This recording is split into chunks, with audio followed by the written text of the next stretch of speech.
Anindya, some uncertainty in Indonesia post-elections. Results won't be out till, in about 3 weeks now. There is concern that that could be a long, drawn-out legal battle afterwards. What's your own take on it? I think my view, first of all, I don't think it's going to be something disruptive for economy and politics because we have seen this before. 24 agencies are doing the quick counts, and when we look at the last 10 years, standard deviation is about 1%, so not much at all. And everybody's welcome to wait until May 22, the real counting, official. But at the same time, people already know the direction, right, which is about 55-45 in favor of President Jokowi. So it is a re-election. Yes, anybody can always contest in the Constitutional Court like what has been done before, but there is a process to it, but the government has always moved on. And I think the public has already known the result. They are respectful, but at the same time, I think they have spoken. So, continuity, stability, what should be the priorities of the next Jokowi government? I think the next Jokowi cabinet, he will definitely focus much more on human resource, which is very important. Because in the first term, which was pretty brave, he focused a lot on infrastructure. Because he sees it clearly that the GDP, debt to GDP is only 30%. So he has a lot of fiscal space. But a lot of the critics are saying that the trickle-down effect is not really happening yet because it takes some time. You build a road, it takes 3 to 4 years. Having said that, in the second term, I think he's going to focus on human resource, focus on education, helping financial inclusion, small, medium enterprises, and those will bring basically what I call smart social populism, but at the same time, you bring good capitalism along with it. And I believe that a lot of businesses that focus on the same issues of entertainment, health, and education that cater toward these 265 million people will be quite an interesting business in the second term. Does he have the team to push through the reforms he has in mind? Do you see cabinet changes? I see cabinet change. I would say cabinet improvement. Please bear in mind that he's lucky this time that he would have about 66% of parliamentary support. So in the words of, I guess, a corporation is a super majority, so to speak, right? So he has the help of the parliament, but at the same time, he has to choose the right people, professional people. But I think in the second term, he wouldn't have any baggage whatsoever. He will choose whoever is right. He has mentioned to do that. And not quite sure, but I'm not surprised that the change of cabinet will happen before the November real due date for the second term. Some say possibly by June. Some say after, Ramadan. Infrastructure spending is important. He's already identified a $350 billion infrastructure plan. How confident are you those projects will take off in a more accelerated pace as needed by the country? I think I'm quite confident with that, with the plan, especially because I think in the second term, the PPP, public-private partnership, will be pushed even more. If you look at in the first term, a lot of involvement is coming from state-owned enterprises, which is good. Somebody has to lead the way.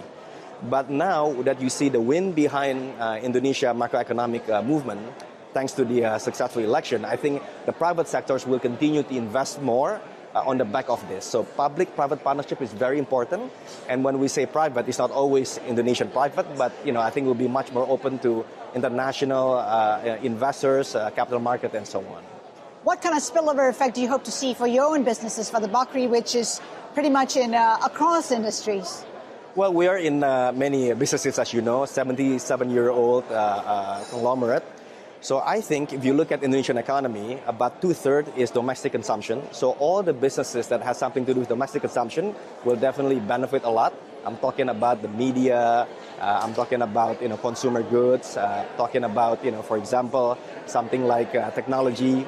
But don't forget that the natural resources will still constitute about 30% of the economy.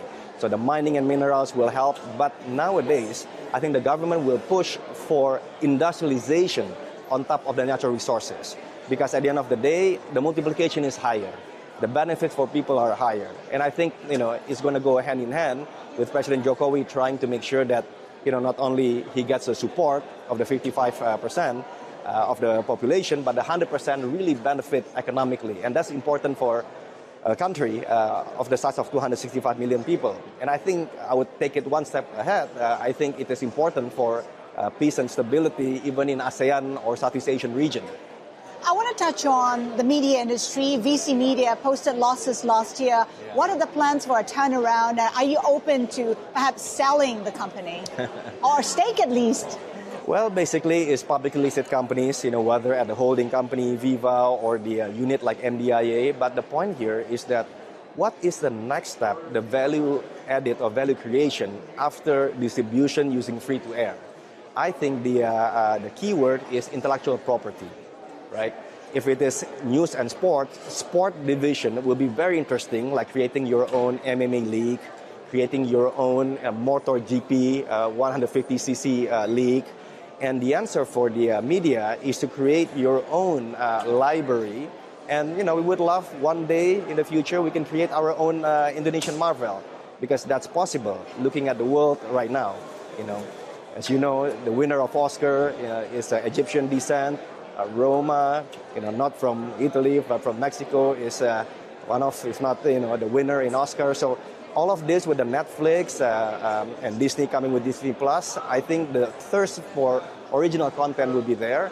And I think the indigenous or original, creativity will be much more rewarded in the future. Can you reverse your losses anytime soon? Yeah, because a lot of the losses actually happen because of the foreign exchange, right? We believe that, when the foreign exchange go the other way around and you can do some refinancing and so on, that can be definitely reversed. Please bear in mind that the advertising expenditure has been very slow in 2018 because people are worrisome about the election and all that. And I think now that it is behind us, the advertising expenditure will continue to grow. And bear in mind, even in the United States, right here, the television stations still constitute, 40% of the ADEX. But this is $40,000 per capita economy versus 4,000 over there. So we think, television stations or broadcasting will continue to be a good platform to reach people, 265 million people and so on. But at the same time, you have to add on additional benefits to the society in terms of entertainment or education or sports.